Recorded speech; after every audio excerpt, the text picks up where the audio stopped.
What's poppin', family? First and foremost, as always, I extend my utmost fraternal love and respect to you on this fine day, and hope this video finds you residing within the highest of spirits and doing well. So, I want to go ahead and get into a story that's pretty sad, pretty vicious.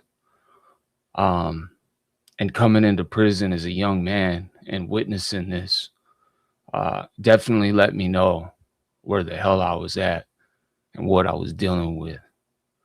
And we will get into that. But before I do, if you haven't, please subscribe.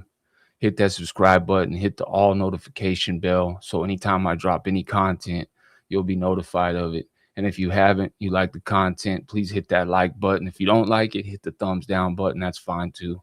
Um, I'm trying to build this channel to reach out to the youth and to hopefully steer some people away from the things that I experienced in life. Um, you know, uh, Lately it's been really difficult for me after losing Anthony the way that I did. Um, Life has been very different for me, and I have been really searching within as of late, deep within, and trying to figure out where I go in life from here. And after losing a child, somebody that you love with all your heart, that's very difficult. And it's just something that I'm dealing with. And I do ask for everybody's prayers and positive energy because I do need it. I do need it. And I thank you for that. So let's go ahead and get into this story. So I'm not going to get into specifics as to where I was at or what race segments were involved. Um, I'm just going to say there were two race segments involved, and they were going at it. They were getting into, riots every time they hit the yard. Um, I think the first one kicked off, and then they were let out two other times after that, and both times it kicked off. Well, the last time it kicked off, one of the men that came out, usually what they'll do is to test the waters. They'll let so many cells out of the one race group and then so many cells out of the other race group, and to see what happens. You know what I mean?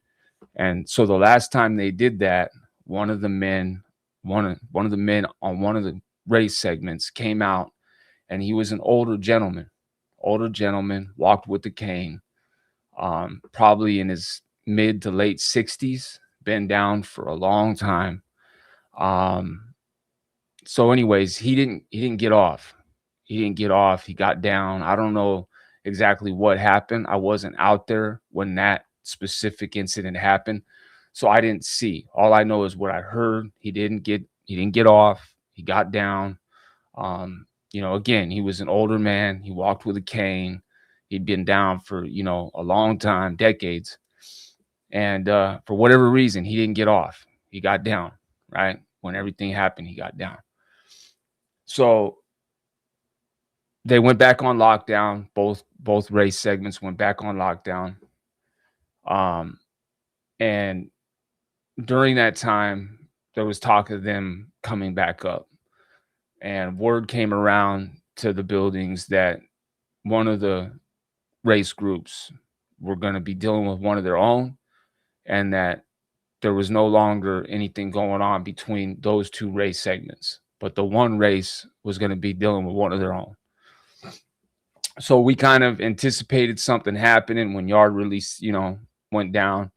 So about 10 minutes into yard, um, I'm standing over by the handball wall, and I'm waiting. We got tally, and I'm waiting, and all of a sudden, about 10 feet from me, man, I see this dude just start hitting this guy in the neck, man, it was a fence rod is what it was, but it's basically, it's a thick ice pick is what it is. It ends up being a thick ice pick is what it is. Just imagine taking a fence rod and straightening it out and putting a mean tip on it. You know what I mean? It's basically just a really thick ice pick with a nasty handle on it. So he's hitting him. I mean, I don't know how many times, man. Literally, there's blood just everywhere. So dude is stumbling and he makes it to what's called the ped gate. Okay. So again, on a 270 design yard, there's the fence that divides your kitchen, your program office, the main gun tower, the law library, the canteen, all that stuff, medical. There's the main fence that separates that, and then there's the fence that separates the yard. Well, on each side of that fence that separates the yard is what's called a ped gate, and that's where you go if you have like a ducket to go to medical or go to the program office or whatever the case may be. You go to that gate and you show it to the officer and he'll let you through, right? Well, he made it to that ped gate and fell out. All right. And what ended up happening is we found out later his brainstem was severed. So he was on life support for a specific amount of time, and the family finally said, look, he's the doctors pretty much let him know, like, there's no coming back from this. Like, his brain stem is completely severed, so there's nothing going to his brain, basically, is what happened. And the family decided to pull the plug and let him go. And so that was the first time I ever witnessed with my own eyes, somebody getting their wind taken in prison right in front of me. I mean, clear as day, I can remember it. Clear as day. The individual that did it did get busted. And the only reason why he got busted was because he was on the wrong side of the yard. So when something like that happens, the alarm goes off, you have to prone out. You're down, you're face down in the grass, the dirt, wherever the fuck you land. Sometimes you land on the concrete and it's hot as shit, and they'll sit you there for a minute, and you gotta, like, basically everybody's got to stand up against the cops and be like, let us get on the fucking grass. This shit's hot. And then finally they'll let you. Sometimes people just do it, but you're taking a chance on getting shot. I mean, it's just, and getting, taken to the hole. So, like, usually everybody will start voicing their opinion at the same time. Hey, this shit's fucking hot. Let us get on the grass. And the cops will let us all move over to the grass. But, when you get down like that, you're down, and they're going to start recalling the yard based on the building and race segments that were involved and that weren't involved. The ones that weren't involved are usually going to be the ones that are called in first, and then the race segments that was involved will be the last ones on the yard, and they'll dictate right down where everybody was at, all that different stuff, bro. It's a big old process, man, when something like that happens, especially when somebody may pass. It's taken seriously. It's a crime scene. It's a crime scene. Straight up, it's a crime scene. The squad, the IGI, all of them come out and they start taking pictures and the whole nine. So, they're trained in how to process evidence. Allegedly, they're trained in how to process evidence, as police are and stuff. But that's what they do. Sometimes local police will get involved, but I'll tell you right now, I have never seen local detectives and police come on a yard while I was down on the yard. I've always seen IGI or internal investigation unit, whatever the case may be, dealing with that. I've never once seen a detective. I've heard people talk about that, and I've never seen a detective come on the yard when we're still down. Now, maybe after the fact they may, and I don't see it, but I have never seen a fucking a detective from the outside police department come into the institution while we were still down after an incident to process evidence. That's what the squad, the IGI, that's what they're trained to do. Okay, so I don't know. I mean, that's something new to me, unless that's something that started happening after I came home in 2010. Maybe some people, can chime in the comment section. But so anyways, dude ended up getting busted because he was on the wrong side of the yard. So when everybody started getting, back to their building, back to their building and everything, they realized this dude's on the wrong side of the yard. And anyways, I'm not going to get into great details, but they ended up busting dude. and he went to the hole and got processed and DA referral and went to court and was found guilty and everything. So all that was adjudicated, but I'm not going to sit here and give details as to how they, what the evidence they had and shit like that. I mean, that's not my point here. So, listen, that just goes to show, man, like, how treacherous and it can be in there. Like, things are taken very serious in there. It's a militant environment, and when you're at war with another group, you're expected to handle your business. If you can fucking walk, you need to handle your business, you know? Um, do I agree with what happened? No. No, I don't. I'm just being honest. I don't agree. I think the man was old. I think he'd been down for a long time.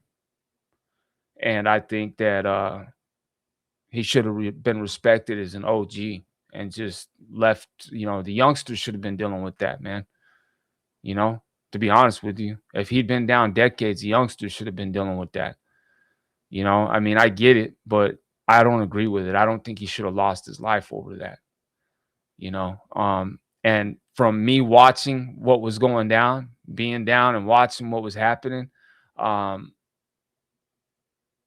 I'm just saying, like, his life was trying to, they were trying to take his life. And that's sad, man. It wasn't just a check. It wasn't just, it wasn't none of that.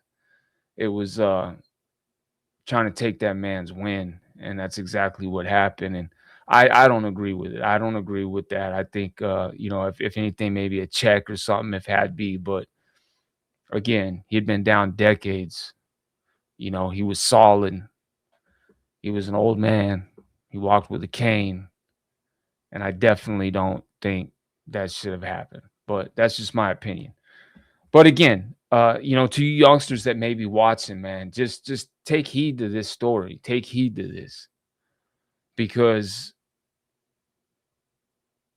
me being a young man, seeing this happen and watching the end results and hearing through the grapevine what happened and everything, of course that let me know I'm in an environment and this is for real, and people will lose their life here. And it taught me a very valuable lesson very quick, right?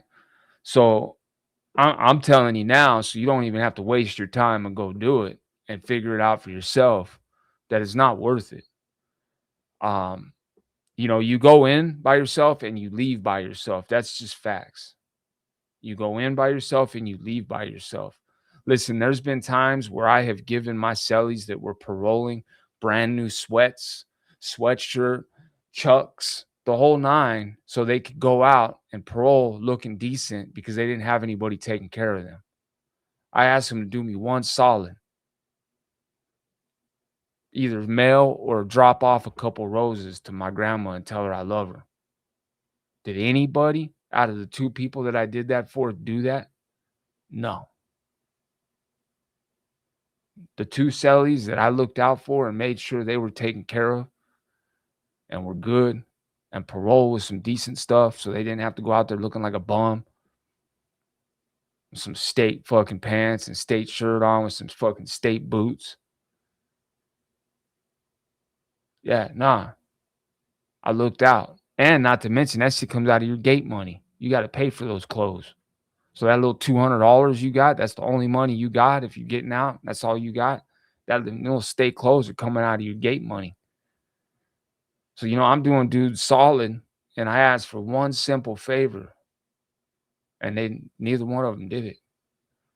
So, like, and that's not to say, other people that maybe were looked out for in that situation, and maybe they did come through with what was asked, you know, but it just, there's a lack of respect, man, when somebody gets out after, it's just gone. Bye. You know what I mean? And it made me a little salty, man. And I'm gonna tell you something a lifer told me right before I got out. I went to a cell, man, and me and this person, and he's out now. He's actually out and doing well, and I'm very proud of him. And if you see this, you're gonna remember this. But I went up to him and I tried to exchange information with him, and he said, "Look, man, Joey, do me a favor. Just get out and stay out and don't contact anybody in here, man. Leave this place behind you. Leave this place completely behind you. Get out there, get off parole, do what you need to do, and handle your business." And I got to tell you, that was some of the realest shit that somebody's ever told me. And he was right, man. I needed to get out and just focus on Joey and handling my business, getting off parole, work, and doing what I needed to do. And that's what I did. And that's why I've been successful. That's why I've been able to make it. That's why I'm still out. That's why I'm still free. That's why I still have a job and I work and I handle business and I provide, and we're able to at least have what we need. I'm by far not rich. I don't have a bunch of money in the bank at all. Like we live check to check sometimes, but that's fine and dandy. I spent 13 years away. So like, and that's not counting my juvenile, time and Camp Munns and Silmar and, all that good stuff. So, I mean, I'm just saying like, I'm living my life and I'm happy and content with where I'm at. Is it hard sometimes? Of course it's hard. It's hard for everybody. We all struggle sometimes. We all live check to check, man.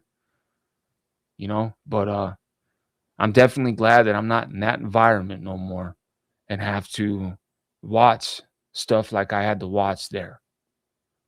An older gentleman who had been in there for decades, who had put in work and did his time and solid. You don't stay down that long and on an active level 4 yard and you just don't do that at that age and you haven't done something right, right? And for him to be taken out like that is just sad. And that just goes to show what can happen in there, man. And so please, man, take heed, man. Take heed. There are people that have done this for you. There are people that are still locked away in those dungeons doing it for you. You don't have to do it. Many did it for you way beforehand. So just listen to what we say and take a look at your life and ask, is that what you want to do? Is that really what you want to do with your life? Is that the way you want to spend it? And I hope the answer is no. And I hope that some way, somehow, you can turn it around, man, and not make the same mistakes that we did, that so many of us did. With that being said, I hope all of you have a blessed and prosperous day. Until next time, deuces.